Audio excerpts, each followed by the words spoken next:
श्री गुरुवे नमः। नमः ओम विष्णुपादाय कृष्णप्रेष्ठाय भूतले श्रीमते भक्तिवेदांत स्वामी निति नामिने। नमस्ते सारस्वते देवे गौरवाणी प्रचारिणे निर्विशेषा शून्यवादी पाश्चात्य देशतारिणे। हे कृष्णा करुणा सिंधु दीनबंधु जगतपते गोपेश गोपिका कांता राधा कांता नमस्तुते। तप्त कांचना गौरांगी राधे वृंदावनेश्वरी वृषभानुसुते देवी प्रणमामि हरिप्रिये। वाञ्छा कल्पतरुभ्यश्च कृपा सिन्धुभ्य एव च पतितानां पावनेभ्यो वैष्णवेभ्यो नमो नमः। जय श्री कृष्ण चैतन्य प्रभु नित्यानंद श्री अद्वैत गदाधर शिवासादि गौर भक्त वृंद। हरे कृष्णा कृष्णा कृष्णा हरे हरे, हरे राम राम राम हरे हरे। मूकं करोति वाचालं पंगुं लंघायते गिरिं यत्कृपातमहं वन्दे श्रीगुरु दीनतारिणं श्री परमानंद माधवं श्री चैतन्य ईश्वर।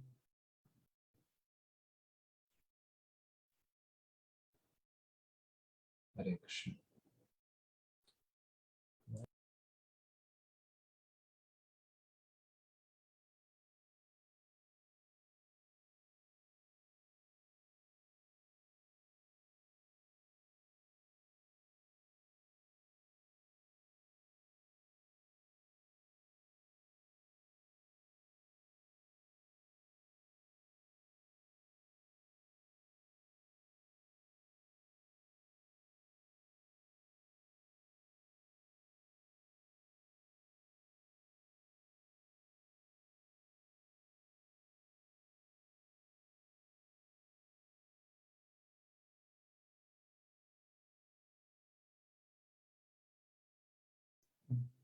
हरि बोल।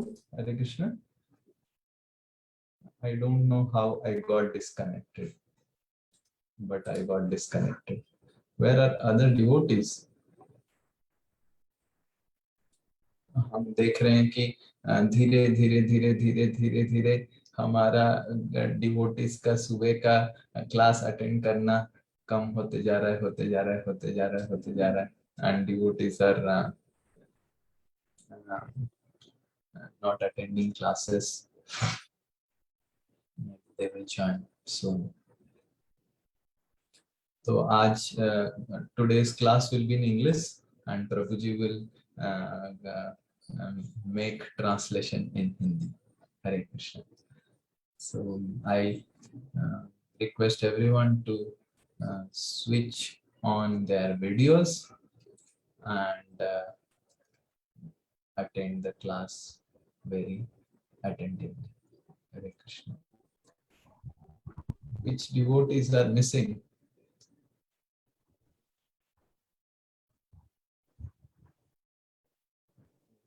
Where is Sabyasachi Prabhu? Why he is missing? Anyone knows? He didn't inform. Through Vijay Pro, I'll call him through Vijay. Sorry? So I think Vijay Pro is yet to join. I'll call him. Who is yet to join? And who else is remaining?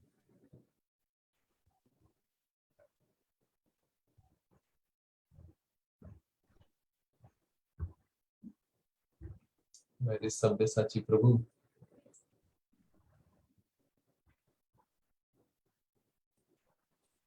I'll call him Prabhu. Yes. Who is going to call? वो Sabyasachi book कर रहे हैं join just 1 minute में. So we'll wait for him.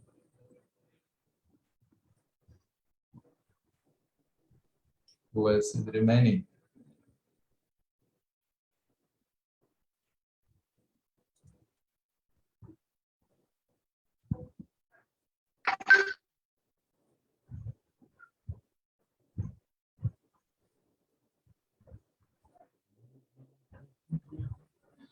Hare Krishna, Krishna Krishna, Hare Hare, Hare Rama, Hare Rama, Rama Rama, Hare Hare. Who else is remaining? I request all the monitors to find out who else is remaining. ये ललित माधव को आगे okay इधर Lalit Madhur is there. वो हमारे group के सब हैं प्रभु। Okay, Kushal Bihari Prabhu. अरे वो विजय प्रभु is Vijay Prabhu Vijay is Prabhu has joined Prabhu just now. Vijay Prabhu is joined. Who else is remaining? Veer Narsingh pro का दबदबा है प्रो जी, इसलिए सब टाइम टू टाइम पहुंच जाते हैं। Who else is remaining? Mataji Saman is remaining. Joyanta Prabhu is remaining. Where is he? And who else is remaining? Priti Mataji is remaining. Where is she? Subarna Shyama Mataji, you are monitor. Where is Priti Mataji?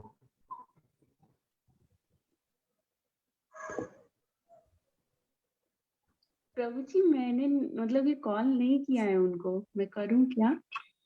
Yes, you have to call and find out where is she. जी प्रभु।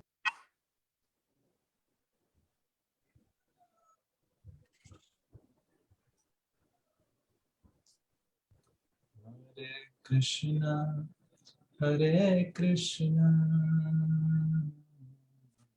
Krishna Krishna, Hare Hare, Jayanta Prabhu is joining Prabhu within a minute. Hare Rama, Rama Rama, Hare Hare, Hare Krishna, Hare Krishna, Krishna Krishna, Hare Hare, Hare Rama, Hare Rama, Rama Rama, Hare Hare, Hare Krishna, Hare Krishna, Krishna Krishna, Hare Hare, Hare Rama, Hare Rama, Rama Rama, Hare Hare, Hare Krishna, Hare Krishna, Krishna Krishna, Hare Hare Krishna.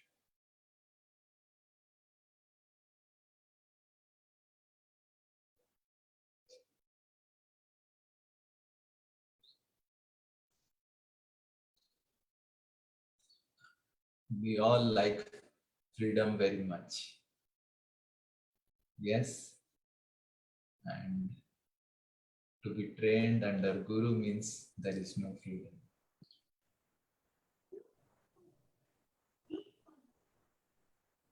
Yes, Kushal Bihari. Okay sorry प्रभु जी। So हम सभी को स्वतंत्रता बहुत पसंद है और किसी गुरु के अंदर सीखना। Last sentence I just missed. So when I said freedom, then Kushal Bihari Prabhu translated it as Swatantrata, which is actually independence. जब मैंने फ्रीडम कहा तब कुशल बिहारी दास ने उसको स्वतंत्रता कहा, जिसका अर्थ है independence. So freedom and independence both are different words. Freedom, स्वतंत्रता, नो, फ्रीडम और इंडिपेंडेंस दोनों ही अलग अलग शब्द हैं, दोनों ही की हिंदी मुझे ढूंढनी पड़ेगी। Krishna Bihari Prabhu doesn't know the Hindi meaning of freedom. Anyone can help him out.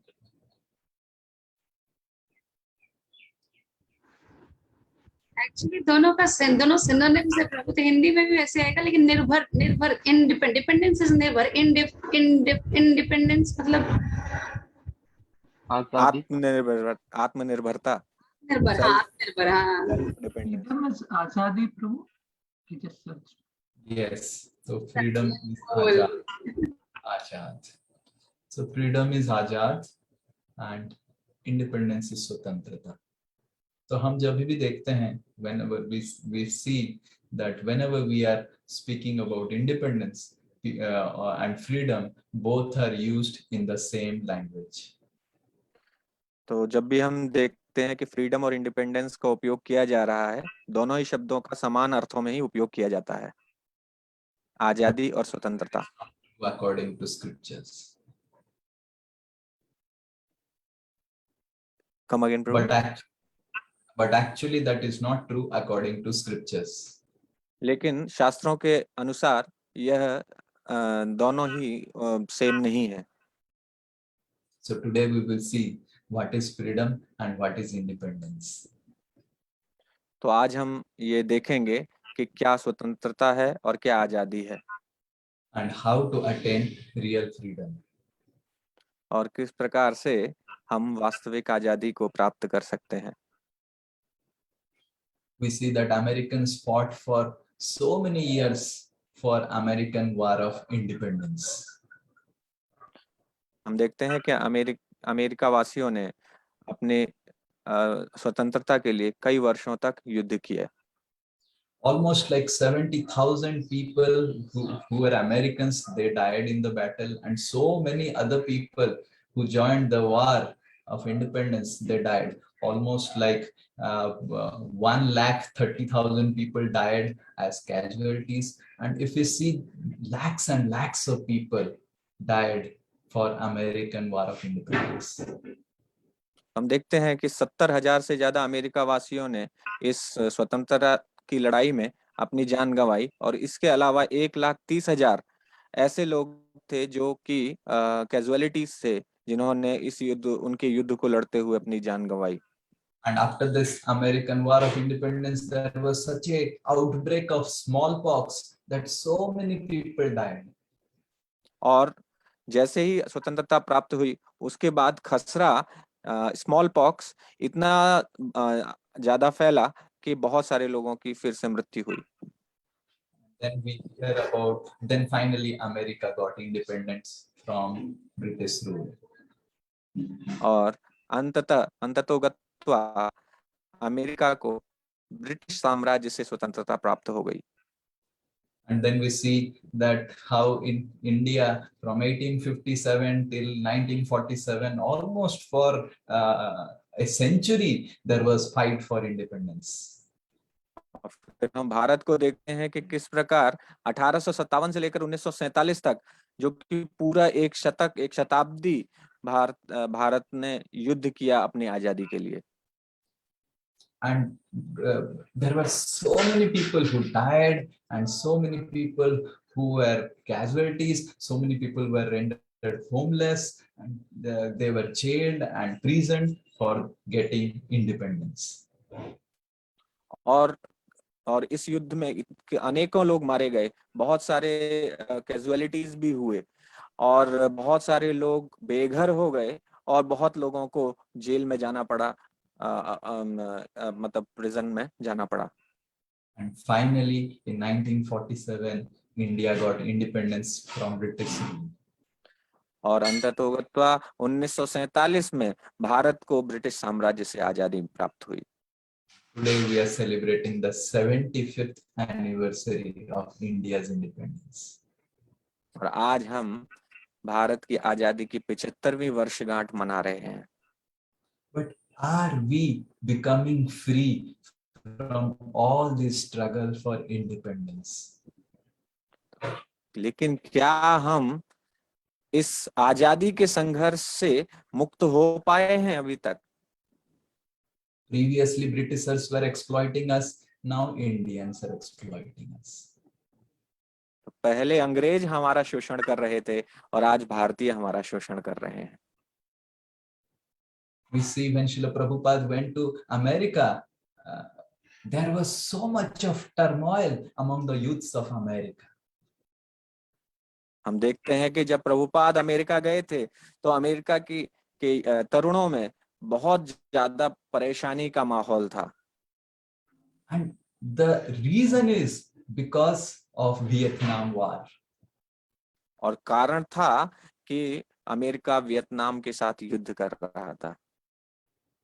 So America was fighting for getting freed from British rule in 1700s, thinking that Britishers are wanting to become world superpower and we should get independent from them.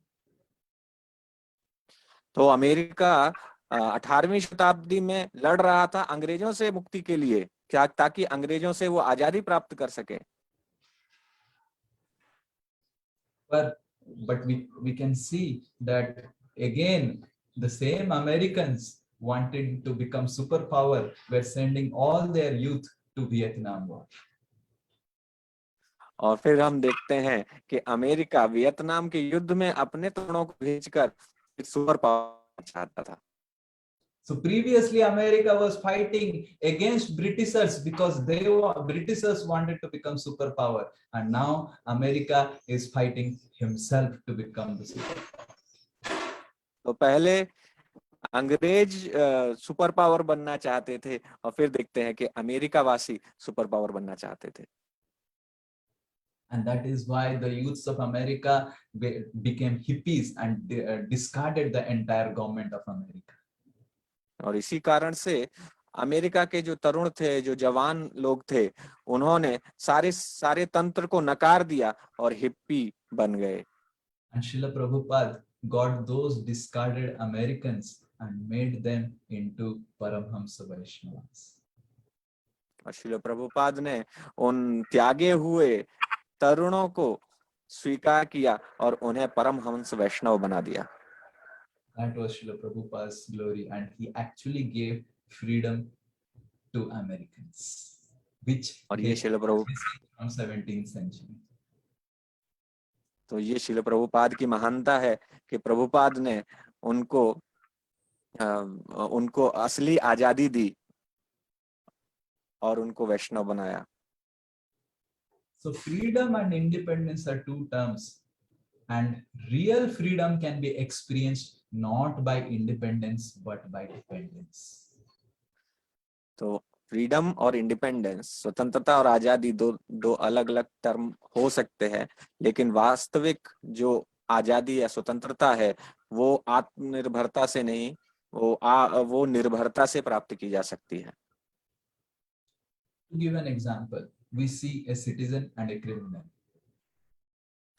तो उदाहरण के लिए हम एक नागरिक को और एक अपराधी को देखते हैं. Who is more free, a citizen or a criminal? तो कौन ज्यादा स्वतंत्र है, एक नागरिक या फिर एक अपराधी? We see that a citizen is actually more free. We saw that Kushal Bihari Prabhu was there in Calcutta just one day before, and now he's in Kanpur. He's free. तो हम देखते हैं कि एक नागरिक ज्यादा स्वतंत्र है, जैसे कुशल बिहारी दास एक दिन पहले कोलकाता में था और आज वो कानपुर में है. Suvarna Shama Mataji was in Calcutta, now he's in Pune. सुवर्ण श्यामा माता जी कलकत्ता में थी और अब वो पुणे में है. Sabyasachi Prabhu went to Baleswar. Sabyasachi प्रभु बालेश्वर चले गए And Santanu is in Kota. और शांतनु प्रभु कोटा में है. And none of them got any permissions that I need to travel. और उनमें से किसी ने भी आज्ञा नहीं ली कि उनको यात्रा करनी है. But a criminal staying in jail of Calcutta can he go to the jail of Bihar? लेकिन क्या एक अपराधी जो कलकत्ता की जेल में है वो बिहार की जेल में जा सकता है? Can a criminal who is staying in jail of Jharpada in Bhubaneswar, can he say that I just want to go to Srila Prabhupada's birthplace and that is why I want to go to Calcutta's jail? तो क्या एक अपराधी जो झारखंड भुवनेश्वर की jail में है वो ये कह सकता है कि मैं श्रील प्रभुपाद के जन्म स्थान में जाना चाहता हूँ, इसलिए मुझे कोलकाता जेल में जाना है? But a citizen of Bhubaneswar can definitely come to Srila Prabhupada's Janmasthan in Calcutta. लेकिन एक भुवनेश्वर का नागरिक बहुत आसानी से कलकत्ता, जो कि श्रील प्रभुपाद का जन्म स्थान है, वहां आ सकता है। So we see that a citizen is free than a criminal, but citizen is not independent. हम देखते हैं कि एक नागरिक अपराधी से ज्यादा मुक्त है, लेकिन वो आजाद नहीं है। Citizen is not independent, and citizen is dependent on the laws of government. जो नागरिक है वो स्वतंत्र नहीं है, लेकिन वो सरकार के कानून पर निर्भर है। And because the citizen is dependent on the laws of government and is ready to follow the laws of government, that is why a citizen is having freedom, which a criminal is not having. और क्योंकि नागरिक सरकार के कानूनों पर निर्भर है, इसलिए हम देखते हैं कि उस नागरिक के पास आजादी है।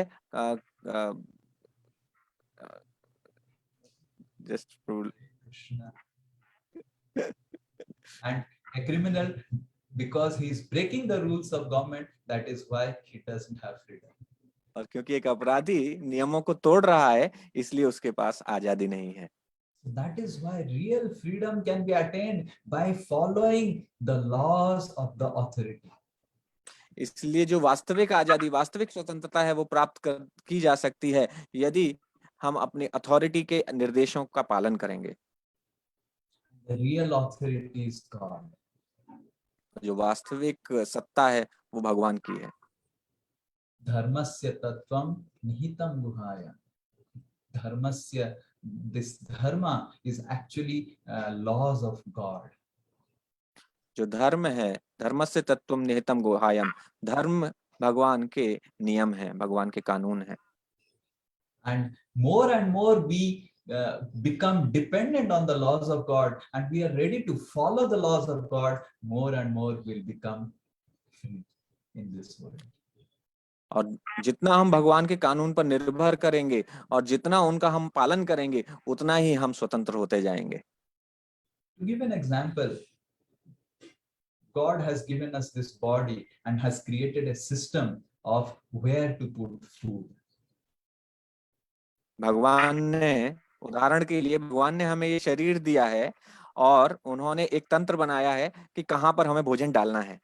Imagine today some devotees come to Gosala and they feed me nice Sundays and I take that Sundays and put it in my ears. तो आप कल्पना कीजिए, यदि आज गौशाला में भक्त आते हैं और मुझे बहुत अच्छा संदेश देते हैं और मैं संदेश लेकर उसको अपने कान में डाल लेता हूँ।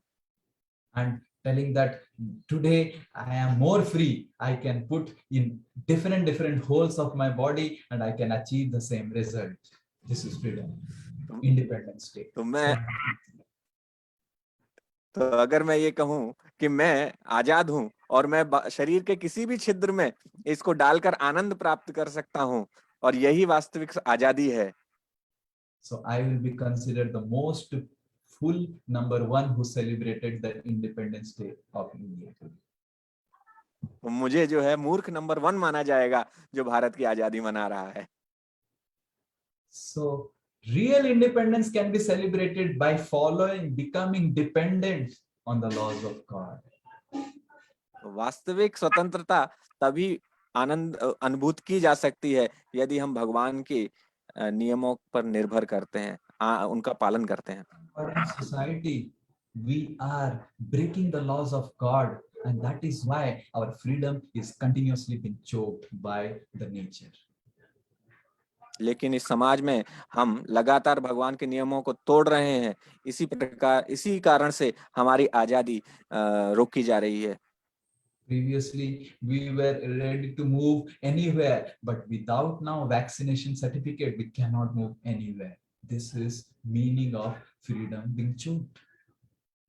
पहले हम अपनी इच्छा से कहीं भी जा सकते थे, परंतु अब हम बिना वैक्सीन के कहीं भी जाने की आजादी नहीं है। इस प्रकार हम देखते हैं कि हमारी आजादी को चोक किया जा रहा है, रोका जा रहा है। Morning when I got up and I was taking bath for Mangal Aarti, Prem Gopal Prabhu, one of the brahmachari, he was asking me, what is the status of Jagannath temple?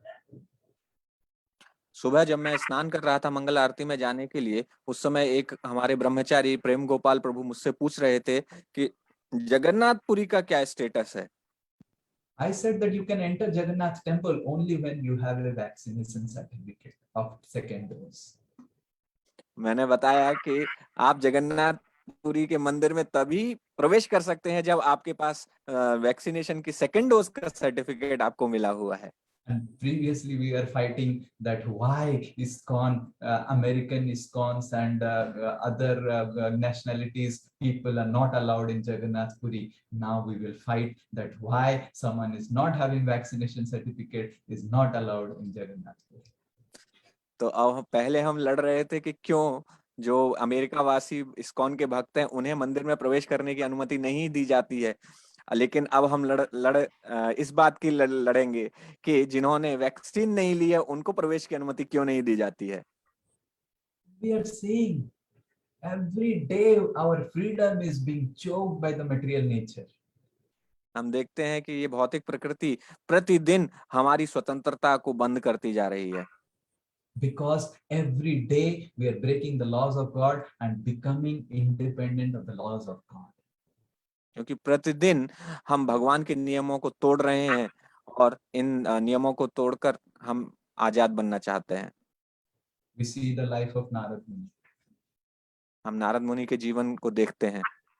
Narad Muni was a simple Sudra boy who had no freedom in his life. Narad मुनि एक बहुत साधारण शूद्र लड़के थे जिनके पास कोई भी स्वतंत्रता नहीं थी।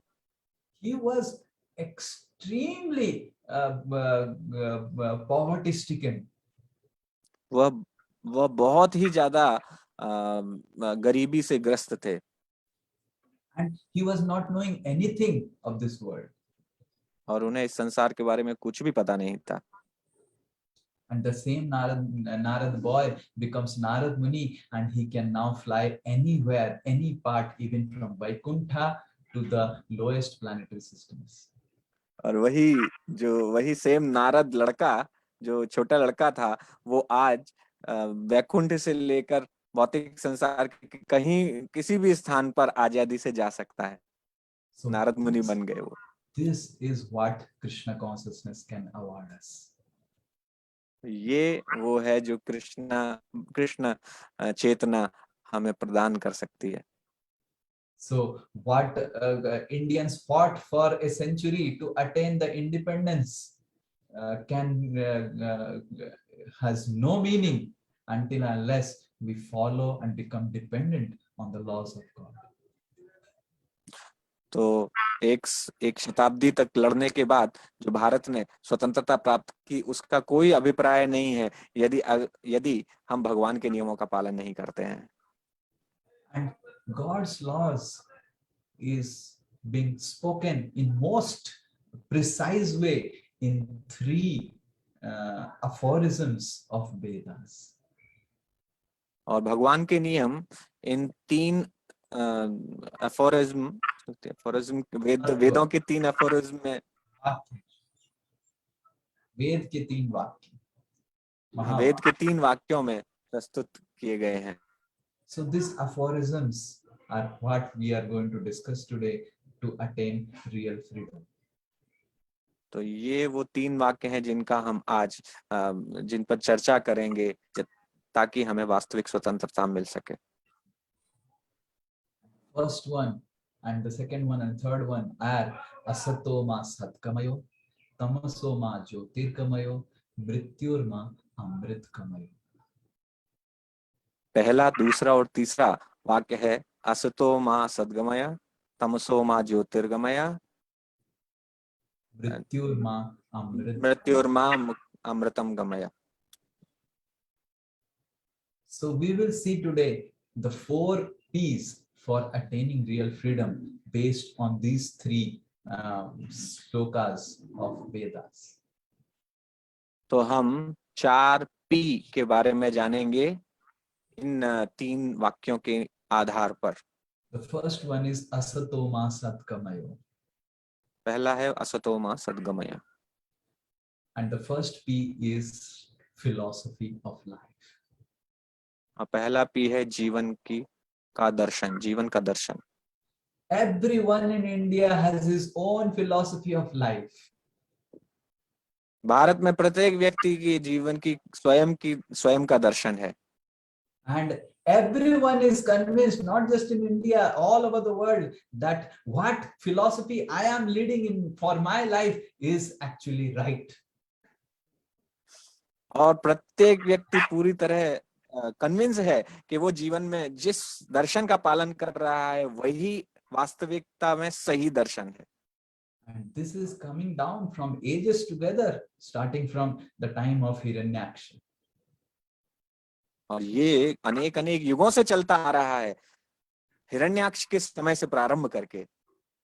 And Hiranyaksha was convinced that his philosophy of life was that he should assist Hiranyakashipu in his glorious activities. Hiranyaksha को पूरा विश्वास था कि वो हिरण्यकशिपु को मदद करके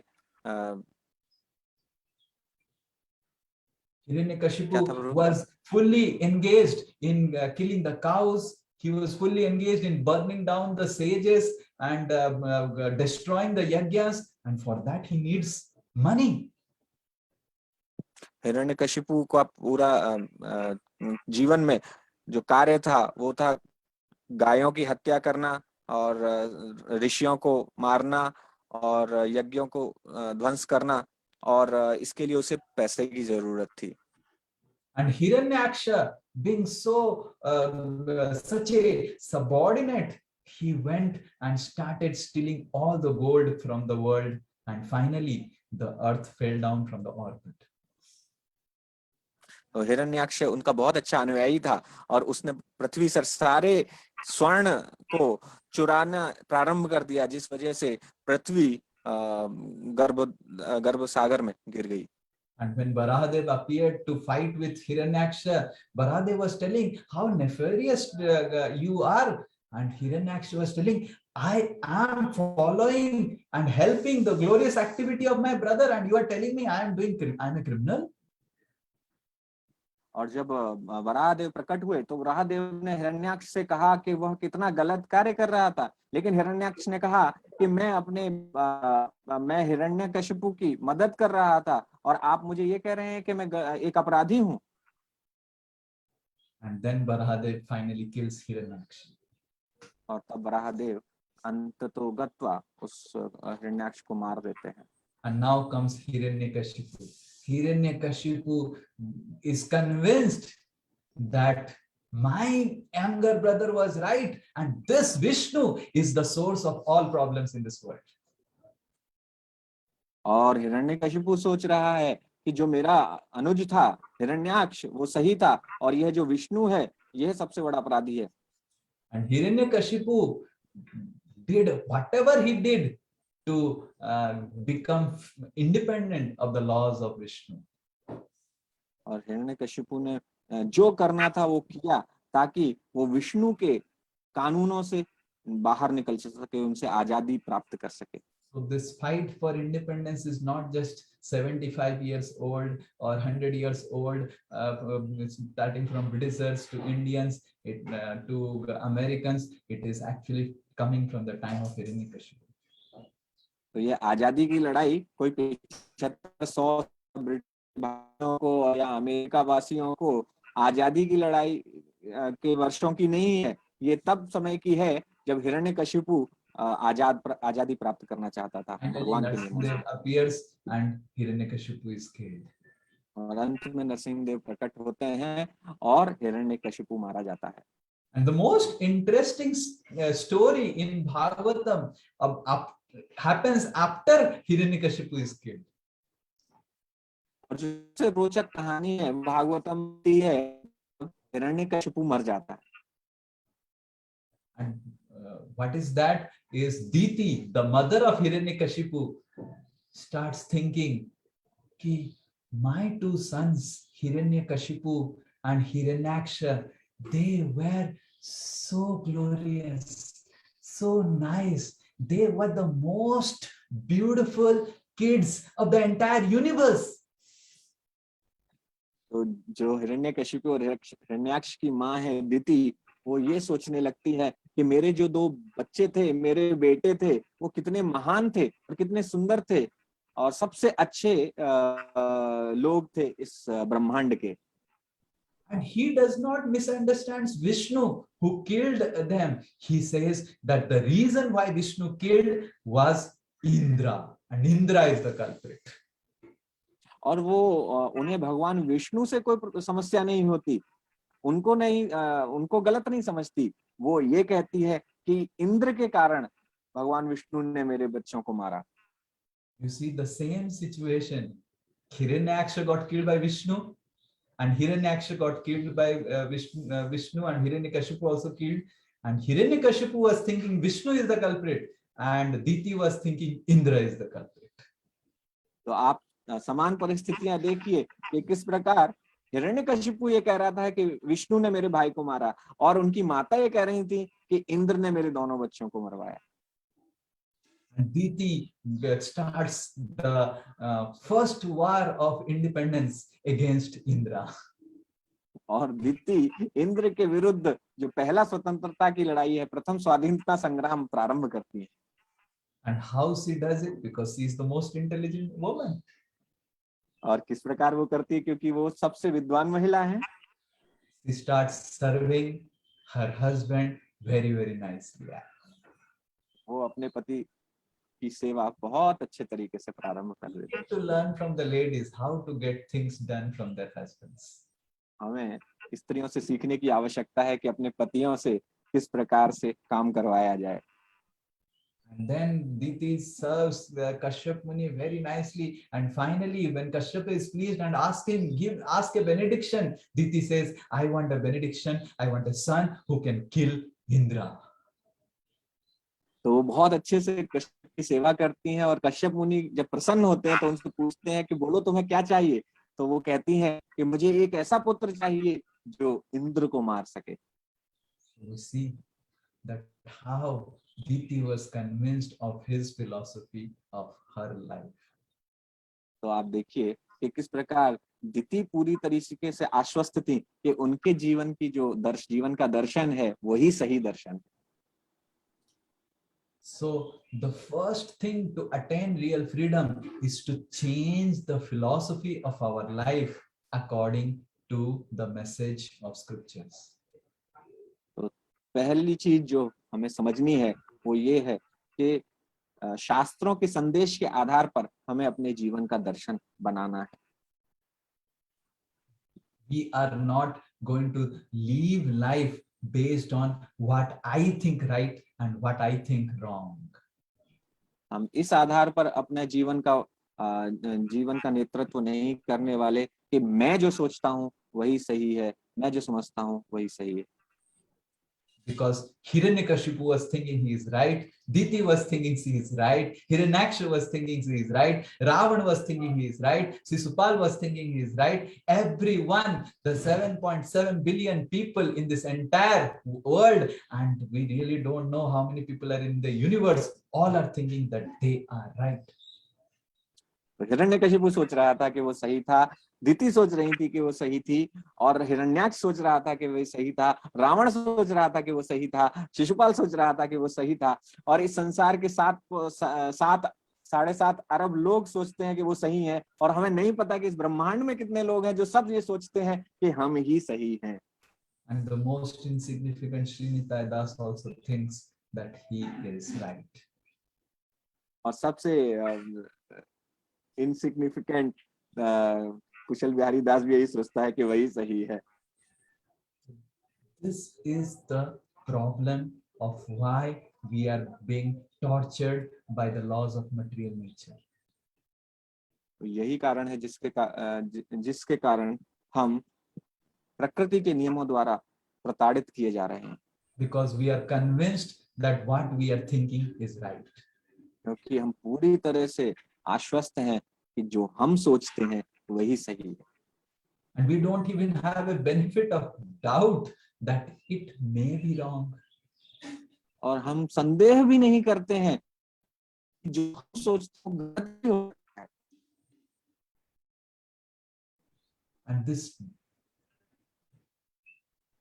And this doubt that I may be wrong can award us real freedom.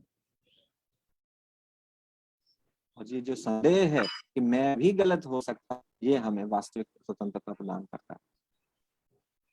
And this doubt will let us inquire about what is absolutely right. और ये संदेह है जो हमें ये पूछने के लिए विवश करेगा कि क्या वास्तविक जो परम सत्य क्या है. We see in ISKCON, so many people come to ISKCON with an inquiry, with a curiosity that who is supreme? Krishna is, Bhagavad Gita is telling Krishna is supreme, Shiv Puran is telling Shiv is supreme, Devi Bhagavad Puran is telling Devi is supreme. Who is supreme? Please tell me. हम देखते हैं कि ISKCON में बहुत सारे लोग आते हैं जो कहते हैं कि जो पूछते हैं कि भगवत गीता कहती है कि भगवान कृष्ण परम है, शिव पुराण कहता है कि भगवान शिव परम है, देवी भागवत कहती है कि देवी परम है. हमें समझ में नहीं आ रहा है कि कौन परम है. And the non-vegetarians are telling that they are right because protein is required, and the vegetarians are telling that they are doing sinful activities. Who is right? और जो मांस भक्षण करते हैं वो कहते हैं कि प्रोटीन जरूरी है शरीर के लिए, इसलिए वो सही है. और जो वेजिटेरियन है वो ये कहते हैं कि आप पाप कर रहे हैं. And some people are telling the goal of life is to do karma in this world and just be in this world, be good, do good. And some people are telling we have to leave this world and go back to Godhead. What is right? और कुछ लोग कहते हैं कि आप जो कर्मा है वही सुप्रीम है, वही सबसे परम है, आप कीजिए, अच्छा मिलेगा. और दूसरी तरफ दूसरा व्यक्ति कहता है कि आपको भगवान के धाम में वापस जाना है. हमें समझ में नहीं आ रहा है कि क्या सही है. And this is the beginning of first step of attaining real freedom, that when we ask these questions and we try to find out those answers from Krishna's message of Bhagavad Gita. तो यह वास्तविक आजादी प्राप्त करने के लिए पहला कदम है, जब हम यह जानना चाहते हैं कि क्या सही है और भगवान कृष्ण की गीता से हम उसको समझने का प्रयास करते हैं. The second step is tamoso ma jyotirgamaya. जो दूसरा, and this is based on our perceptions and prejudices. यह जो दूसरा स्टेप है वो है तमसो मा ज्योतिर्गमय, जो हमारे पूर्वाग्रहों और हमारे परसेप्शंस पर आधारित है. All of you understand what is a perception. I will give you an example. What is a perception from scriptures? Hiranyakashipu, when Hiranyaksha got killed, all the wives of Hiranyaksha, the mother of Hiranyaksha, Diti, and everyone was in great depression. आप सभी समझते हैं कि perception क्या है, लेकिन मैं आपको उसका उदाहरण देकर समझाता हूँ कि जब हिरण्याक्ष मारा गया तो हिरण्याक्ष की पत्नियां और उनकी माँ सभी बहुत ही ज्यादा परेशान हो गए और सभी बहुत ज्यादा दुखी हो गए. And then Hiranyakashipu speaks the knowledge of soul. आत्मा का विज्ञान. And तब हिरण्यकशिपु ने इन सभी को आत्मा का विज्ञान के बारे में बताया. In order to satisfy them and make them get rid of their depression. ताकि वो संतुष्ट हो सकें और अपने अवसाद से बाहर निकल सकें। And if you read those sections of Srimad Bhagavatam, you will feel whether Hiranyakashipu is giving a class or Sukadev Goswami, Srila Prabhupada, or some great acharya, they are speaking about the knowledge of soul. और यदि आप उन हिस्सों को पढ़ेंगे तो आपको लगेगा कि हिरण्यकशिपु कोई कक्षा दे रहे हैं, या श्रील प्रभुपाद कोई कक्षा दे रहे हैं, या सुखदेव गोस्वामी कोई कक्षा दे रहे हैं। And if Hiranyakashipu was knowing about all these things, why he was fighting against Vishnu? और यदि हिरण्यकशिपु को ये सब कुछ पता था तो वो भगवान विष्णु के विरुद्ध क्यों लड़ रहा था? Just amazing. This is called perception. ये कितना अद्भुत है, इसको कहते हैं perception. Hiranyakashipu was convinced about the philosophy of soul, convinced about the philosophy of Vishnu, that Vishnu is the source of everything. He says, Hiranyakashipu को पूरी तरह विश्वास था कि आत्मा का विज्ञान क्या है और विष्णु ही सभी का स्रोत है, ये खुद ही कहते हैं Hiranyakashipu. And he was using all his mental perceptions to understand the philosophy of Bhagavad Gita. और वो अपनी पूरी मानसिक शक्ति का उपयोग कर रहे थे ये समझने के लिए कि भगवत गीता का दर्शन क्या है।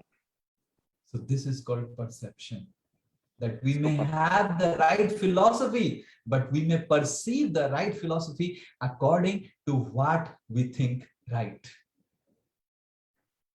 तो इसे कहते हैं परसेप्शन।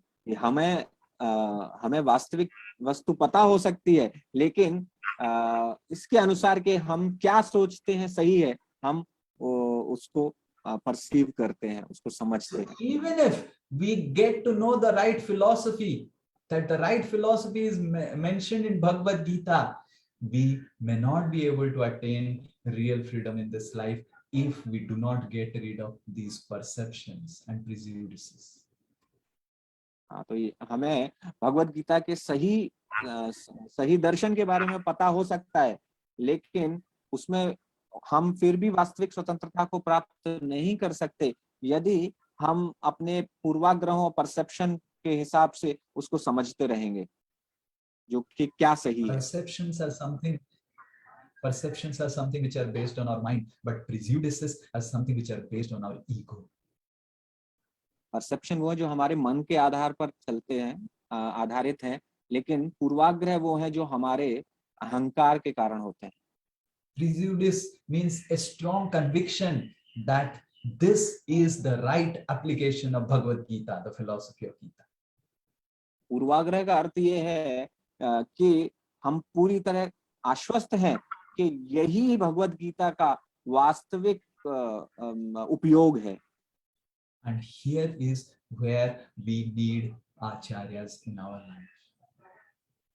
और यहाँ पर हमें आचार्यों की आवश्यकता पड़ती है अपने जीवन के लिए। So anyone can read the philosophy of Gita and attain the first step of freedom, but after the first step, attaining the second step, going beyond our perceptions and prejudices, we need acharyas.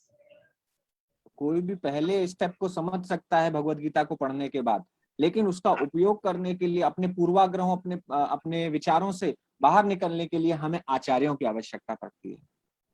Srila Prabhupada was asked by one person that, Swamiji, I read your Gita. It has no difference between Ramanujacharya's Gita.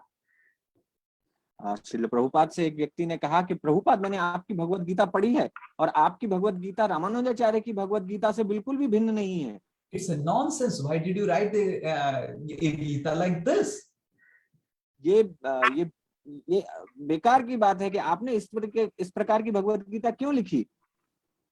Srila Prabhupada said, that is actually my credit, that I am speaking exactly same what Ramanujacharya is doing. Srila Prabhupada ने कहा कि यही मेरा सबसे बड़ा credit है कि मैंने वही कहा है जो हमारे आचार्यों ने, रामानुजाचार्य ने कहा है। And we find that Srila Prabhupada just compiled whatever acharyas are speaking about a verse of Bhagavad Gita, all the different acharyas, not just acharyas of our own sampradaya, but all the Vaishnava acharyas of our country from all the sampradayas. और हम देखते हैं कि प्रभुपाद ने केवल आचार्यों की विभिन्न कमेंट्रियों को मिलाकर कमेंट्री लिखी है, न केवल हमारे संप्रदाय के लेकिन अन्य संप्रदायों के आचार्यों को भी कमेंट्री को मिलाकर उन्होंने कमेंट्री लिखी है. In many of the places, Srila Prabhupada quotes from Madhvacharya, Ramanujacharya, Vallabhacharya, and they are not acharyas of our sampradaya. They are acharyas of different sampradayas, but they are bona fide Vaishnava acharyas. Prabhupada तात्पर्यों में श्रील रामानुजाचार्य, वल्लभाचार्य, श्री मध्वाचार्य उनकी commentary का भी वर्णन करते हैं, जो कि हमारे परंपरा के आचार्य नहीं हैं, लेकिन वो सभी जो है बोनाफाइड आचार्य हैं. And we see what power Srila Prabhupada's Bhagavad Gita as it is created in the entire world.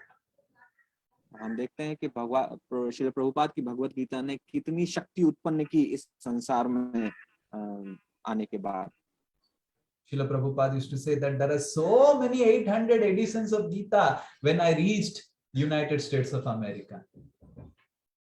Srila Prabhupada ने कहा कि जब मैं अमेरिका में पहुंचा तो मैंने देखा कि 800 से ज्यादा प्रकाशित अलग अलग संस्करण हैं श्री भगवत गीता के.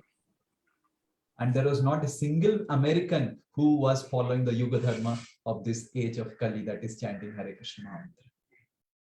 और कोई एक अकेला अमेरिकन भी नहीं था जो इस कलयुग के युग धर्म का पालन करने वाला हो.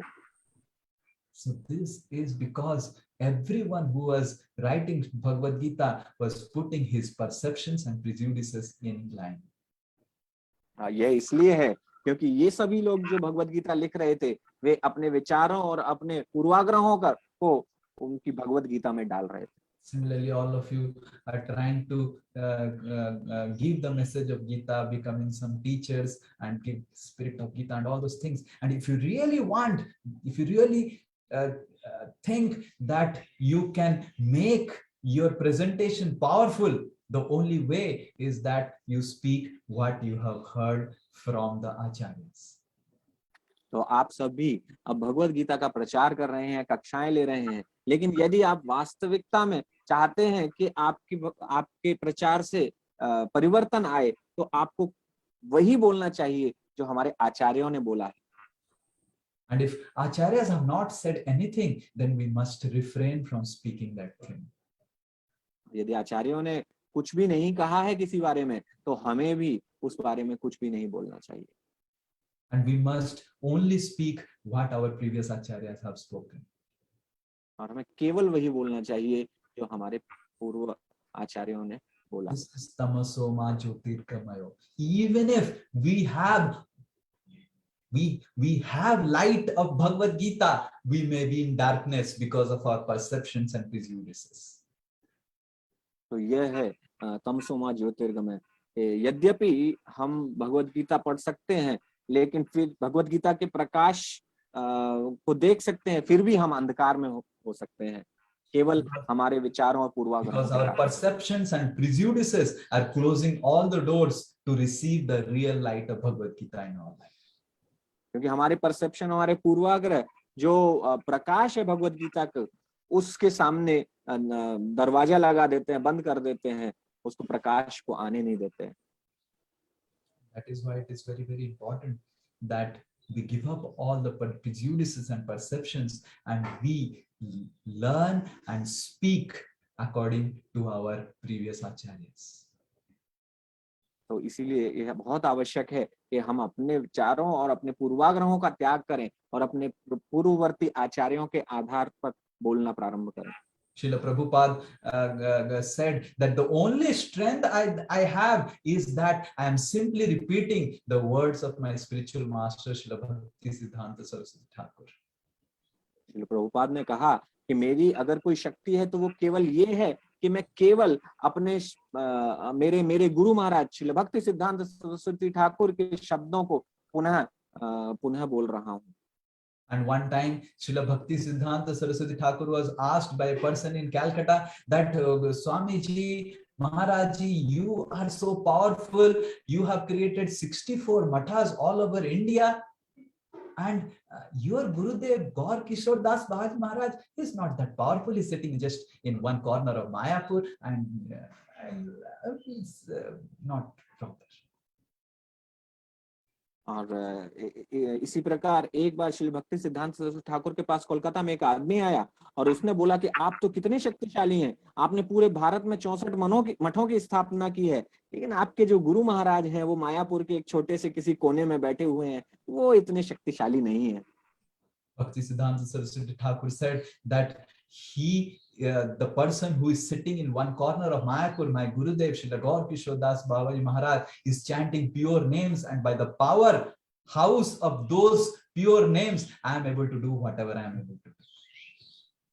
तो श्री भक्ति सिद्धांत सरस्वती ठाकुर ने उत्तर दिया कि मायापुर के किसी छोटे से कोने में बैठे हुए मेरे गुरु महाराज जो शुद्ध नाम ले रहे हैं और उस शुद्ध नाम के शक्ति केंद्र से जो शक्ति आ रही है, उसी शक्ति का ये प्रभाव है कि मैं जो कर पा रहा हूं वो मैंने किया है।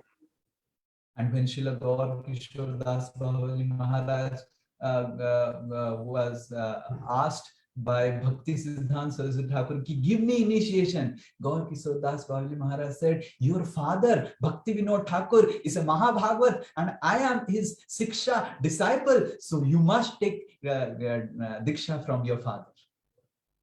जब श्री भक्ति सिद्धांत सरस्वती ठाकुर श्री गौर किशोर दास बाबा जी महाराज के पास गए थे कि आप मुझे दीक्षा दे दीजिए, तो गौर किशोर दास बाबा जी महाराज ने उनसे कहा था कि आपके पिताजी भक्ति विनोद ठाकुर जो कि सब बहुत शक्तिशाली हैं और मैं तो उनका एक शिक्षा ग्रहण करने वाला शिष्य हूं, तो आपको मेरे पास आने की आवश्यकता नहीं, आप उनके पास जाइए। So Gaur Kishore Das Babaji Maharaj said that my Siksha, everything is actually because of Bhakti Vinod Thakur.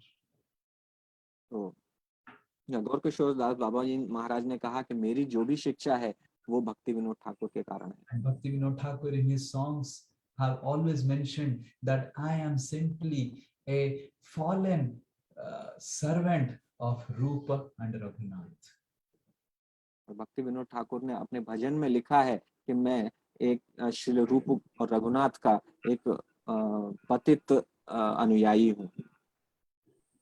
And whatever I am able to write, whatever I am able to speak, and whatever I am able to do is all because of the mercy of Rupa, Raghunath, Guru, and Gauranga. और श्री भक्ति विनोद ठाकुर कहते हैं कि जो भी मैं कर रहा हूँ, जो भी मैं लिख रहा हूँ और जो भी मैं बोल रहा हूँ, केवल रूप, रघुनाथ, गुरु और गौरांग की कृपा के कारण ही मैं कर पा रहा हूँ। So we may get opportunity to come to the right philosophy of Bhagavad Gita and Bhagavatam, but to get rid of our own perceptions and prejudices, we must worship the Acharyas, Acharya Upasana. तो हमें सही ज्ञान प्राप्त हो सकता है अपने शास्त्रों से, लेकिन अपने पूर्वाग्रहों और परसेप्शन से बाहर निकलने के लिए हमें अपने पूर्ववर्ती आचार्यों की आराधना करनी चाहिए, पूजा करनी चाहिए, जिसको कहते हैं आचार्य उपासना। This is exactly the same thing what a verse in Mahabharata says, which we are going to recite now. और यही सेम शिक्षा महाभारत के एक श्लोक में दी गई है जो हम अभी उच्चारण करने वाले हैं। This verse is spoken by Yudhishthir Maharaj in Vana Parva. ये इस श्लोक को युधिष्ठिर महाराज ने वन पर्व में कहा है। तर्को प्रतिष्ठा श्रुतयो विभिन्ना, तर्को प्रतिष्ठा श्रुतयो विभिन्ना, न भिन्ना न ऋषिर्यस्य मतं न भिन्नम्, धर्मस्य तत्त्वं निहितं गुहायां, धर्मस्य तत्त्वं निहितं गुहायां, महाजनो येन गतस्य पंथः, महाजनो येन गतः स पंथा।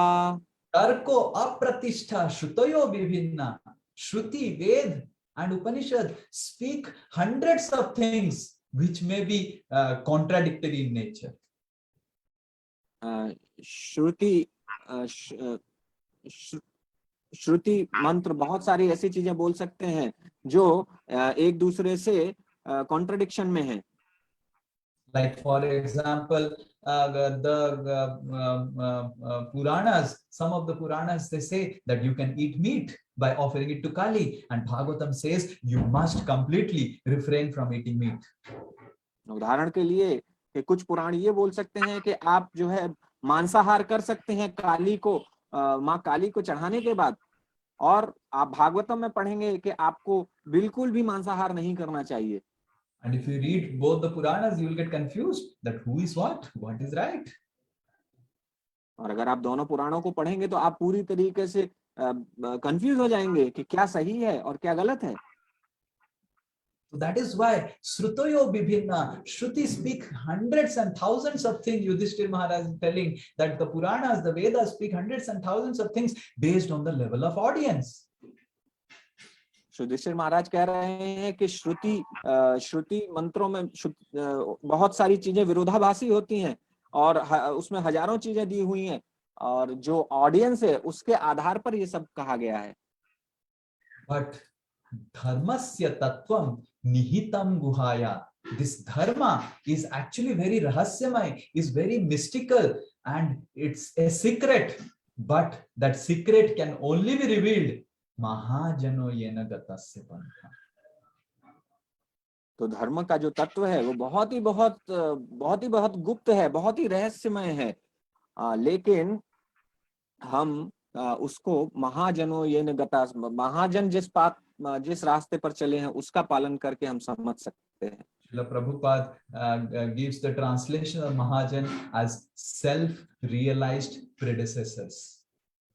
श्रील प्रभुपाद उसका तात्पर्य करते हैं महाजन का, यानी जो आत्म साक्षात्कार पूर्वज. So whatever we are speaking, we must give reference of a verse in some scriptures, and we must give reference of what Acharyas have spoken on this verse. जब भी हम कुछ बोलते हैं तो हमें तुरंत उसका संदर्भ देना चाहिए किसी शास्त्र के आधार पर, और हमारे जो आचार्यों ने, पूर्ववर्ती आचार्यों ने जो कहा है उससे संदर्भ देना चाहिए. We cannot speak what our mind thinks right. हम वो नहीं बोल सकते जो हमारा मन सोचता है कि सही है. And we may speak what our mind thinks right, but we will not attain the real freedom of life, and we will not be able to help others to attain the real freedom of life.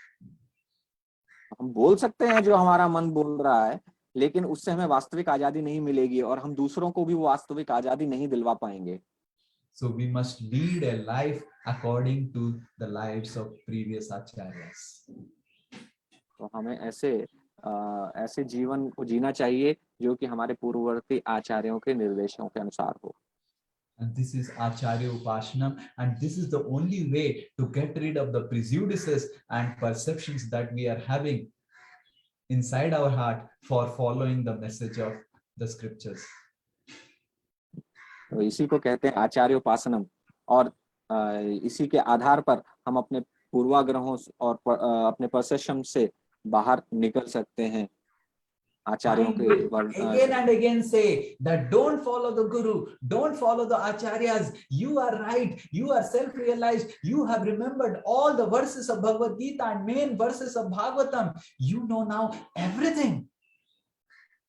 आपका मन पुनः पुनः आपसे कह सकता है कि आप अपने आचार्यों के निर्देशों का पालन मत करो. आप जो सोच रहे, आपने सारे भगवत गीता को समझ लिया है और भागवतम के सारे श्लोकों को आपने समझ लिया है, और आप जो सोचते हैं वही सही है, जो करते हैं वही सही होगा. But we must tell our mind that, oh mind, please keep your mouth shut. लेकिन हमें अपने मन को बोलना है कि ओ मन, कृपया अपना मुंह बंद करके रखो. And if we do not shut down our mind, then we will definitely shut down our bhakti. और यदि हम अपने मन को बंद करके नहीं रखेंगे तो निश्चित रूप से हमारी भक्ति ही बंद हो जाएगी. So this is the second step of attaining real freedom, is that we are going to give up our prejudices and our perceptions for which we are understanding the message of the scriptures. और यही है हम अपने पूर्वाग्रहों, अपने विचारों से बाहर निकल सकते हैं अपने पूर्ववर्ती आचार्यों को के निर्देशों को समझ के. First, and the third one is मृत्युर्मा अमृतकमयो. और तीसरा है मृत्युर्मा अमृतगमयो. And मृत्युर्मा अमृतकमयो is a principle which explains the purpose of life. मृत्युर्मा अमृतगमय वो है जो हमें जीवन के उद्देश्य के बारे में बताता है. So the fourth P is purpose of life. तो जो चौथा पी है वो है जीवन का उद्देश्य, purpose. And we may be convinced of the philosophy, we may ready to give up our prejudices and perceptions, but we must understand that what is the real purpose of life. तो हम जीवन के दर्शन को समझ सकते हैं, अपने पूर्वाग्रहों, perception से बाहर निकल सकते हैं, लेकिन हमें यह समझना आवश्यक है कि हमारे जीवन का उद्देश्य क्या है. Because there can be so many acharyas and they can also give their own perceptions and prejudices. How do you know which acharya is right? क्योंकि बहुत सारे आचार्य हैं जो अपने अपने परसेप्शंस दे सकते हैं, लेकिन आपको पता कैसे चलेगा कि आपके कौन सा सही उद्देश्य है. India is a big bazaar, the shopping mall, the Spencer of all acharyas. जो भारत है वो एक बिग बाजार है, एक शॉपिंग मॉल है आचार्यों का. And we can do shopping with freedom. And because of YouTube and Google, we just at fingertips can find out what acharyas in which corner of the world is speaking what about Bhagavad Gita. तो हम जो है इस बाजार में बहुत आसानी से शॉपिंग कर सकते हैं, और YouTube और इंटरनेट के आ जाने के बाद हम पूरी दुनिया में सर्च कर सकते हैं, ढूंढ सकते हैं कि कौन भगवत गीता के बारे में क्या बोल रहा है. And we may get completely bewildered that which acharya is right. और हम पूरी तरह परेशान हो जाएंगे कि कौन से आचार्य जो बोल रहे हैं वो सही है. One acharya who is so powerful in our country, he speaks that these personalities who are divine, like Lord Shiva and Lord Vishnu, they are just human beings and they did some meditation and that is why they became Shiva and Vishnu.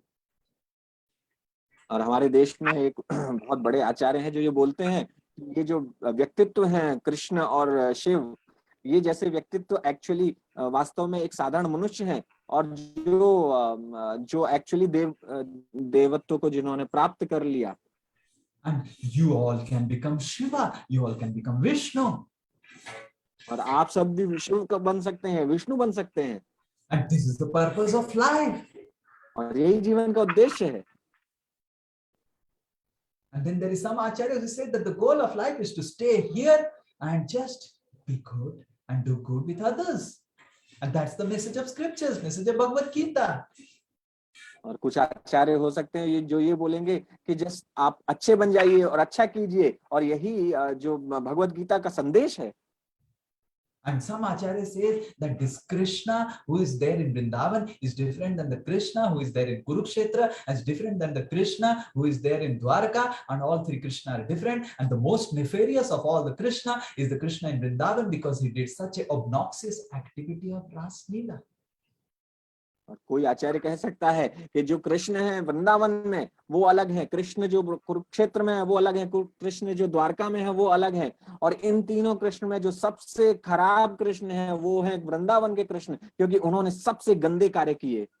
And because we see that there are so many acharyas present everywhere and claiming themselves as acharya, we must try to know who is a real acharya or a real guru. और हम देखते हैं कि इतने सारे आचार्य हैं जो अपने आप को सही बता रहे हैं, तो हमें ये पता करने की जरूरत है कि कौन से आचार्य सही हैं। George Harrison, the leader of the Beatles, asked the same question to Srila Prabhupada.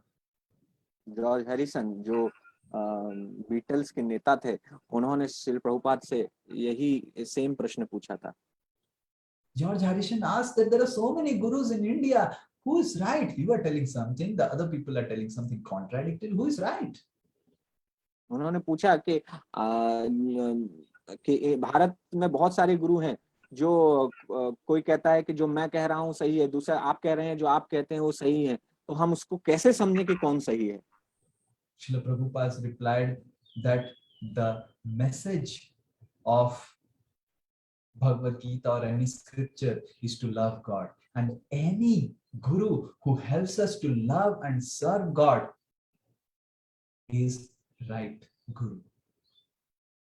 Srila Prabhupada कहते हैं, उत्तर देते हैं कि भगवत गीता का संदेश है कि हमें भगवान से प्रेम करना है, और कोई भी गुरु जो यह कहता है कि हम जो हमारे अंदर से भगवान के प्रेम को जागृत करना चाहता है, हमें कहता है कि भगवान से प्रेम करना है, वह गुरु सही है, वही आचार्य The सही है। taste of an acharya is that in his association we start loving Krishna and God. किसी भी आचार्य की परीक्षा ये है कि हम उनके सत्संग से भगवान को प्रेम करना प्रारंभ कर देते हैं। If by association of a guru and acharya our love for Krishna is not increasing, then that guru is not guru, he is simply a guru cow. अच्छा, अगर किसी आचार्य के सत्संग से हमारे मन में भगवान के प्रति प्रेम उत्पन्न नहीं होता है, तो वो कोई आचार्य नहीं है, वो केवल एक गाय है, गाय के So समान। acharyas of our country have just become a personality cult of trying to propagate their own image and not propagate the glories of Krishna. हमारे भारत देश में आचार्य करने लगे हैं कि वो स्वयं की इमेज को बढ़ाना चाहते हैं, भगवान कृष्ण की इमेज को बढ़ाने की अपेक्षा। And that is the taste of an acharya, and who speaks about the real purpose of life, that is how to love and serve God. तो यही एक आचार्य की परीक्षा है कि वह भगवान के प्रति प्रेम को जागृत करने के लिए बोल रहा है। An acharya is one who does not need anything from his disciples, rather only one thing, that if you are loving Krishna, then he is most satisfied and happy. आचार्य वो है जिसको आपसे किसी भी चीज की आवश्यकता नहीं, केवल एक चीज की आवश्यकता है कि आप भगवान से प्रेम करें। And this is the purpose of life, is to love God and remember God at all times. And Srimad Bhagavatam speaks about this in this wonderful verse. और जीवन का उद्देश्य है कि हम भगवान से प्रेम करें, और ये है श्रीमद् भागवतम के इस श्लोक में कहा गया है। एतावान सांख्य योगाभ्याम स्वधर एतावान सांख्य योगाभ्याम स्वधर्म परिनिष्ठया स्वधर्म परिनिष्ठया जन्म लाभ परम पुंसा जन्म लाभ परम परः पुंसाम अन्ते नारायण स्मृति। अन्ते नारायण स्मृतिः। जन्म लाभ परम पुंसा, the highest success, janma labha param pumsa, the highest success for all human beings is ante narayana smriti, that if you can remember Lord Narayan, if you can remember Lord Krishna at the time of death. And this जन्म is the purpose. जीवन का उद्देश्य है जन्म लाभ परः पुंसाम अंते नारायण स्मृति, यानी जन्म के हम जीवन के अंत में नारायण की स्मृति कर सकें, ये जीवन का उद्देश्य है। So we remember those things whom we are attached to or we are loving them. हम उन चीजों को याद करते हैं जिनसे मोह में बंधे हुए हैं या जिनसे हम प्रेम करते हैं। And so the goal of life is actually to become attached to Krishna. And those are our acharyas and gurus who are helping us to become attached to Krishna. तो जीवन का उद्देश्य है कि हम भगवान से प्रेम कर सकें, और जो हमारे आचार्य हैं जो हमें भगवान को प्राप्त करने में मदद करते हैं, उनसे प्रेम कर सकें. And if we develop love for Krishna, then wherever we are always free. Narayana parasarve na kutascha na viphyati swarga pavarga narakeshu apitulyartha darshana. और यदि हम भगवान से प्रेम करते हैं तो यही हमारी वास्तविक आजादी है. Just like Narad Muni is experiencing, and just like all the great souls are experiencing in Brihad Bhagavatamrita. जिस प्रकार से नारद मुनि इसका अनुभव करते हैं, जिस प्रकार अन्य महात्मा इसका अनुभव करते हैं, बृहद Bhagavatamrita speaks about journey of a living entity called Gop Kumar from earth to spiritual world. बृहद भागवतामृत वर्णन करती है एक जीवात्मा गोप कुमार की यात्रा का, जो कि भौतिक संसार से गोलोक वृंदावन आध्यात्मिक संसार जाते हैं. Gop Kumar reaches Vaikuntha, he finds Narad Muni. गोप कुमार वैकुंठ पहुंचते हैं और वो नारद मुनि से मिलते हैं. And when Gop Kumar reaches Dwarka, he again finds Narad Muni. Hari Bol. और जो द्वारका पहुंचते हैं तो वो फिर से नारद मुनि से मिलते हैं. हरि बोल. And Gop Kumar starts scratching his head and looking here and there, and his expression, Narad Muni can understand that how I am here. And गोप कुमार अपना सर खुजाने लगते हैं और उनके एक्सप्रेशन से नारद मुनि समझ जाते हैं कि उनके मन में प्रश्न है कि मैं यहाँ कैसे पहुंच गया. And Narad Muni says, "Oh Gop Kumar, don't you know that just like the Lord is free and he is supremely powerful, he empowers his pure devotees also to expand and become supremely powerful." वो उत्तर देते हैं कि ओ गोप कुमार, जिस प्रकार भगवान परम शक्तिमान है और परम स्वतंत्र है, उसी प्रकार भगवान अपने शुद्ध भक्त को भी परम शक्तिमान और परम स्वतंत्र बना देते हैं. And that is why I am in Vaikuntha also, and I am seeing and enjoying all the pastimes of Vaikuntha, and I am also enjoying the pastimes of Dwaraka. इसीलिए मैं वैकुंठ में हूँ और वैकुंठ में भगवान की लीलाओं का आस्वादन कर रहा हूँ, और मैं द्वारका में भी हूँ और बैठकर यहाँ मैं भगवान की लीलाओं का आस्वादन Just कर रहा हूँ. imagine what is the level of freedom that a pure devotee gets. कल्पना कीजिए कि किस प्रकार की स्वतंत्रता एक भगवान का शुद्ध भक्त आनंद उपभोग करता है. Our Acharya says that those who join Lord Chaitanya's movement, like all of you and all of us, are very fortunate because they have extra mercy and advantage. हमारे आचार्य कहते हैं कि वो सभी जो चैतन्य महाप्रभु के अनुयायी हैं, हम आप सभी की तरह, वो बहुत ही परम आनंद का अनुभव करते हैं. Because they can be simultaneously be part of Vrindavan Leela and they also be part of Navadvip Leela.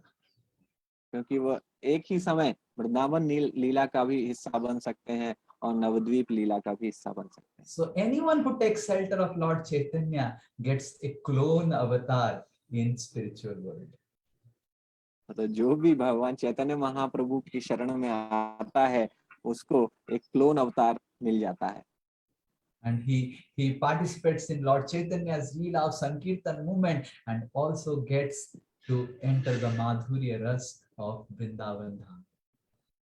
तो चैतन्य लीला का रसास्वादन भी करता है और संकीर्तन यज्ञ का, और वो माधुर्य लीला, वृंदावन की माधुर्य लीला का भी रसास्वादन करता है. Like Lalita Sakhi in Vrindavan Dham and Swarup Damodar Goswami in Chaitanya Leela. जिस प्रकार ललिता सखी है माधुर्य धाम में, और स्वरूप दामोदर गोस्वामी है चैतन्य लीला में. So just imagine the great wonderful freedom that is awaiting us. कल्पना कीजिए कि कितनी महान स्वतंत्रता हमारे लिए प्रतीक्षा कर रही है. And just imagine the amount of enjoyment and happiness that is awaiting us. और जब कल्पना कीजिए कि कितनी कितना आनंद हमारे लिए प्रतीक्षा कर रहा है। And the only way is to follow the footsteps of our acharyas who have reached those destinations.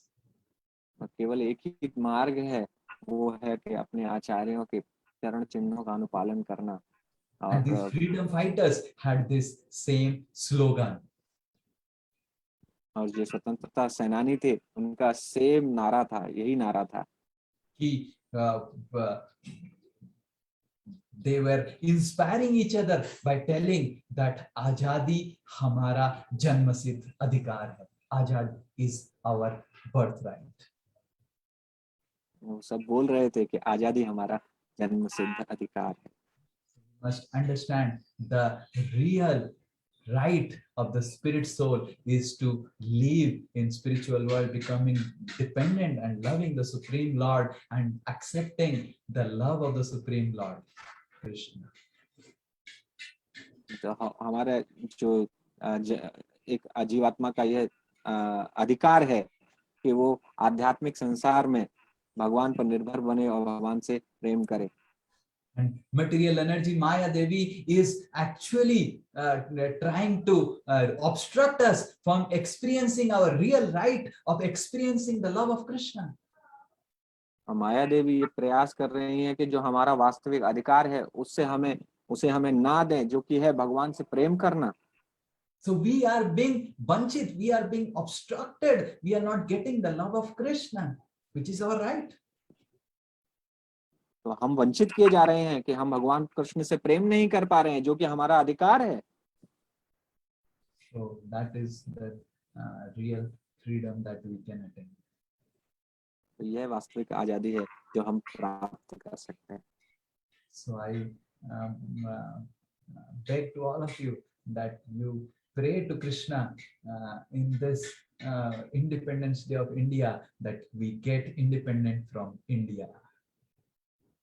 तो मैं आप सभी से ये प्रार्थना करता हूँ कि आप ये प्रार्थना कीजिए कि हम आज भारत की आजादी के अवसर पर भारत से आजाद होने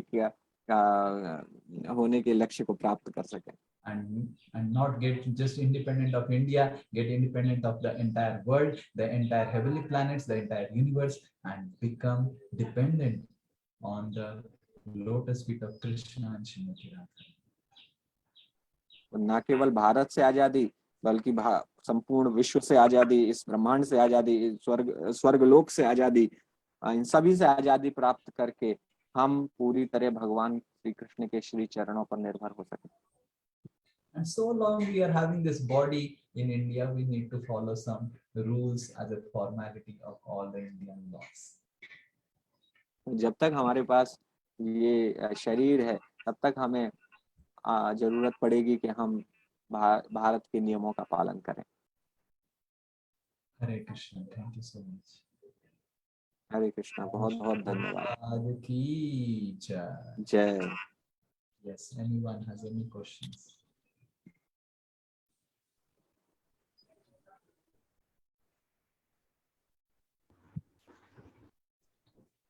हरे कृष्ण प्रभु जी, धन्यवाद, प्रणाम। आपने बता तो दिया हम आजाद होंगे, कब होंगे प्रभु? I do not know the timings. मुझे पता नहीं है कब होंगे, लेकिन हमारे मन में अगर बहुत अच्छा if we are having the strong desire, if we are having the strong desire to go back to Godhead, then definitely it is going to come at least in this lifetime itself. Sri Chaitanya Mahaprabhu has come, and no avatar actually gave that promise. No avatar, no incarnation till date has given the promise that you do what I am saying, and in this life itself I will take you back to my home. No avatar has given the timing. Only Lord Sri Chaitanya Mahaprabhu has told that you chant the Hare Krishna and never offend devotees. I will in this life take you back home, back to God. That is why Lord Chaitanya Mahaprabhu is the supreme, magnificent, munificent avatar. So which the promise that Lord Chaitanya has given has not been promised by anyone else. And to respect, to reciprocate, and to really understand what Lord Chaitanya Mahaprabhu has spoken and his pastimes and his teachings, we are going to hear all the pastimes of Lord Chaitanya Mahaprabhu in this year Kartik.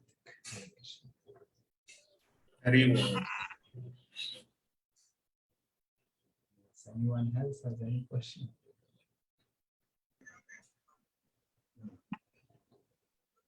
Yes.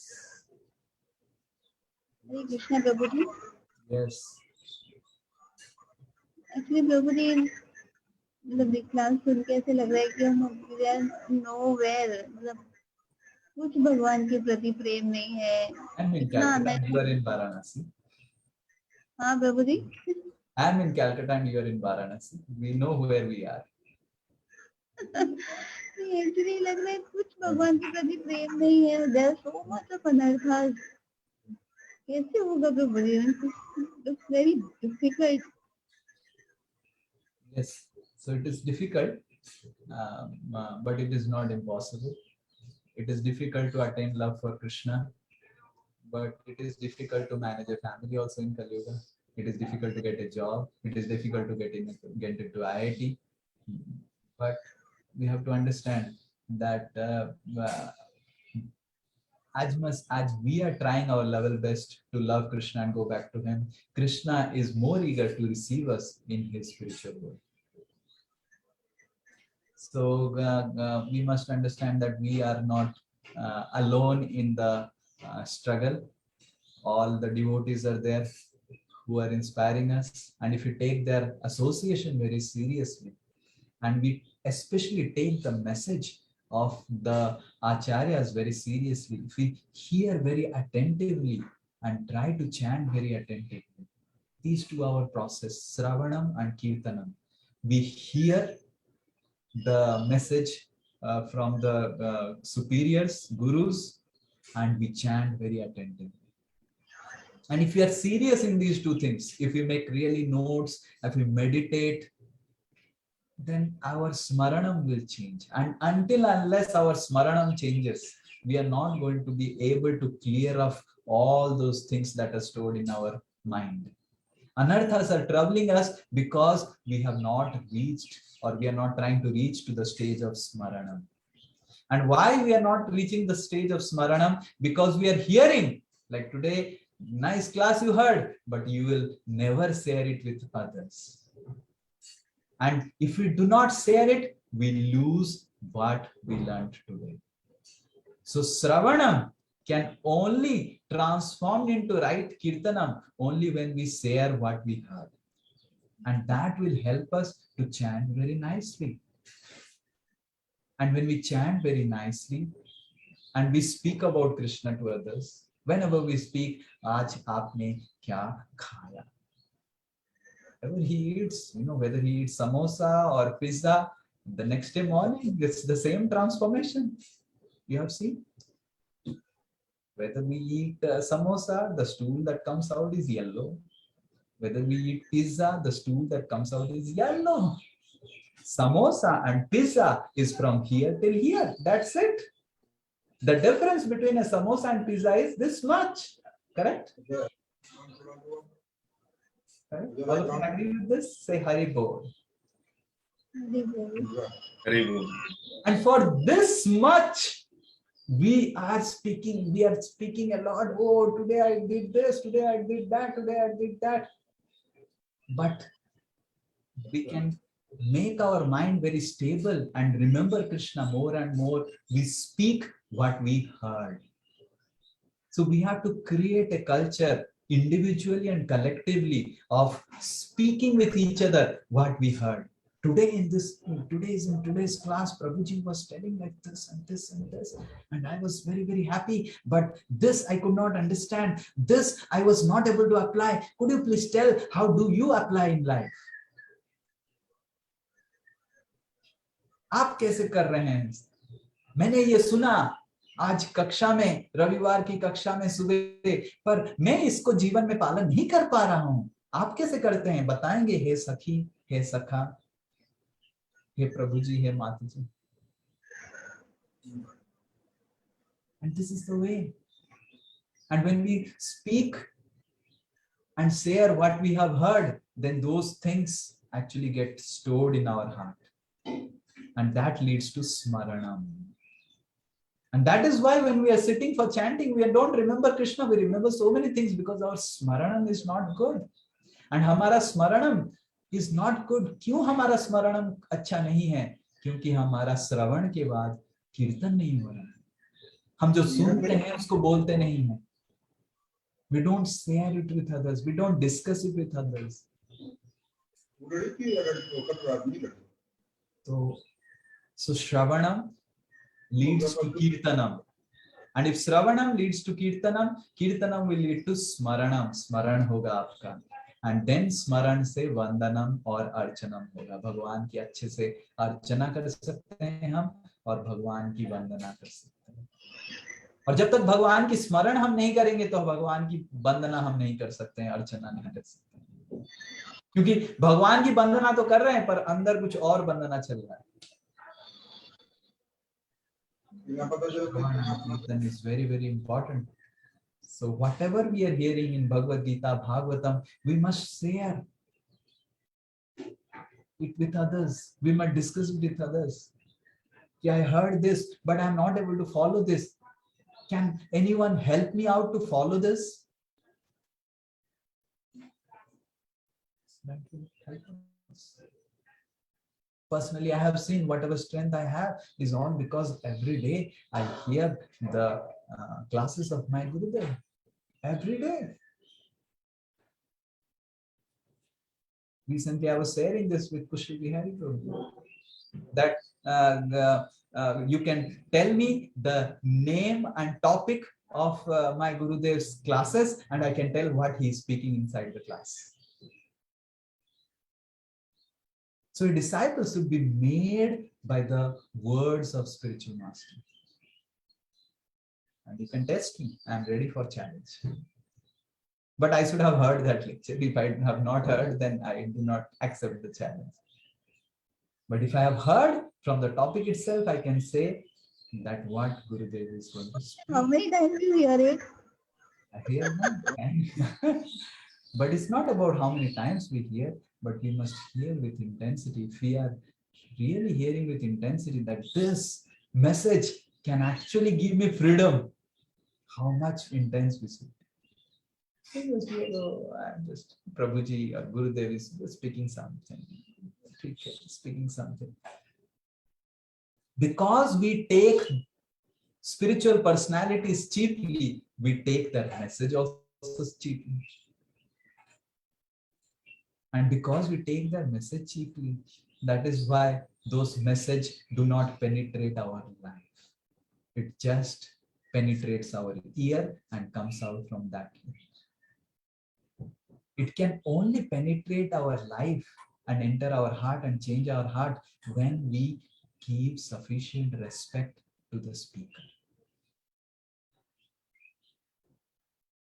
So that is the way. A disciple should be made out of the words of spiritual master.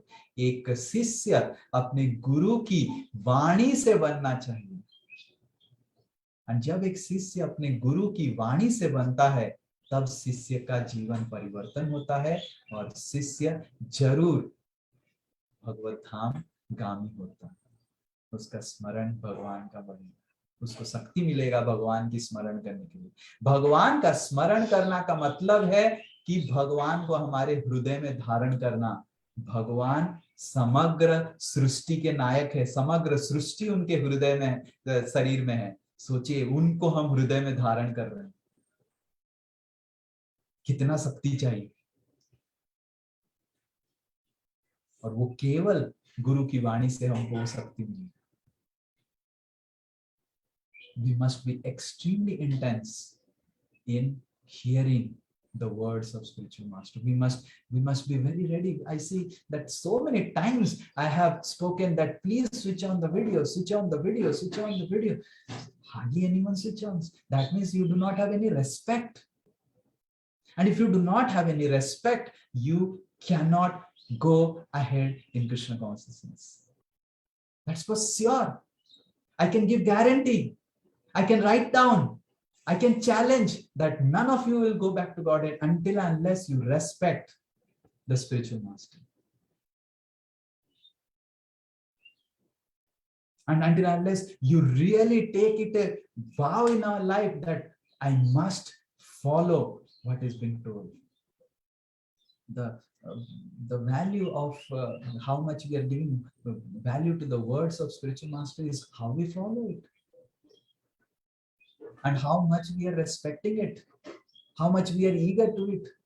If you are coming late for the class, if you are not switching on the videos, if you are not serious in making notes and trying to apply it in life, then we will land up nowhere. It will simply a farce. We are simply showing others that we are devotees. We will go nowhere. We will stay simply in this material world.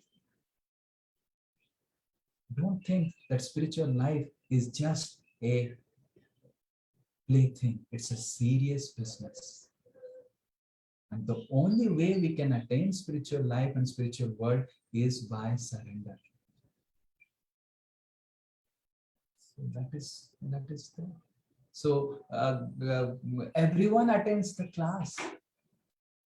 But depending on the attitude of a follower, Krishna blesses him. You can hear the same class which I am hearing of my Gurudev, but you will understand different and I will understand different based on the level of surrender. Based on the level of respect that you have to that personality. So if we take spiritual master cheaply, then we will never be able, if you take the words of spiritual master cheaply. And why we are taking the words cheaply? Because we are taking him cheaply. And because we are taking him cheaply, because we are taking the words cheaply, that is why we do not have any hope. Life and after life, we will be roaming in this material world. And we have no hope. We have no hope. We have only hope. And our only hope, and we should be convinced that our only hope is Gurudev. And not just Gurudev, his words. If we make the words of Gurudev as our friend, as our life and soul, no Maya can touch us. No anarthas can touch us. That is for sure. If after practice of 3 years, 4 years, 5 years, whatever years we have been practicing, if our mind is getting disturbed, we must understand that we have not followed the message of Gurudev. We have not made friends with the words and Bani of our spiritual master.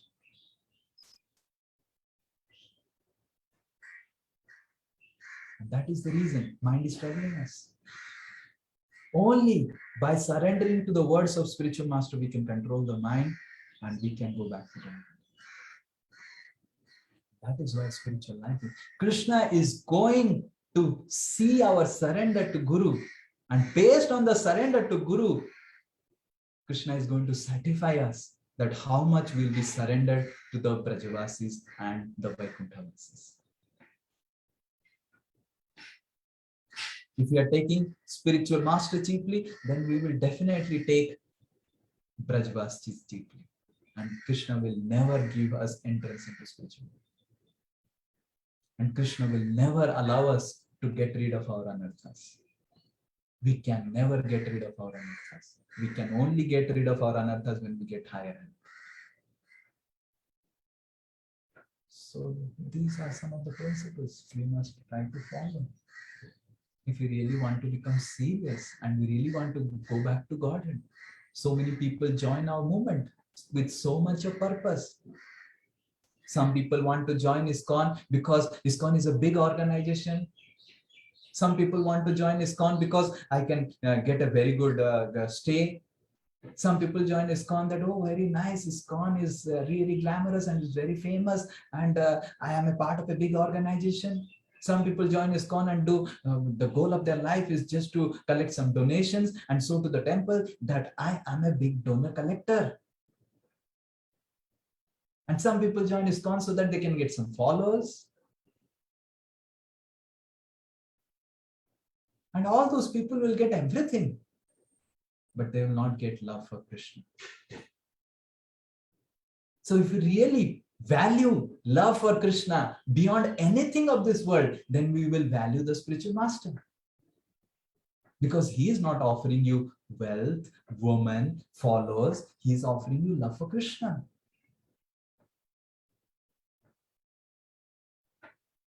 And if you value love for Krishna, we will value spiritual master. If you will value the words of spiritual master, we will value following the words of spiritual master. If you do not value love for Krishna, then we will take spiritual master cheaply, his words cheaply. And those words will also have no effect in our life. Why the words are not having any effect? The words are potent, but we are not allowing them to have effect in our life because we do not have respect.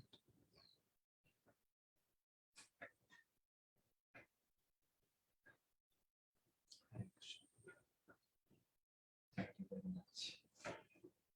Jai Shri Prabhupada ki, Samaveta Gaura Bhakta Vrinda ki, Vancha Kripa Sindhu Patikanam Pavanebhyo Vaishnavabhyo Ananta Koti Vaishnavabhyo.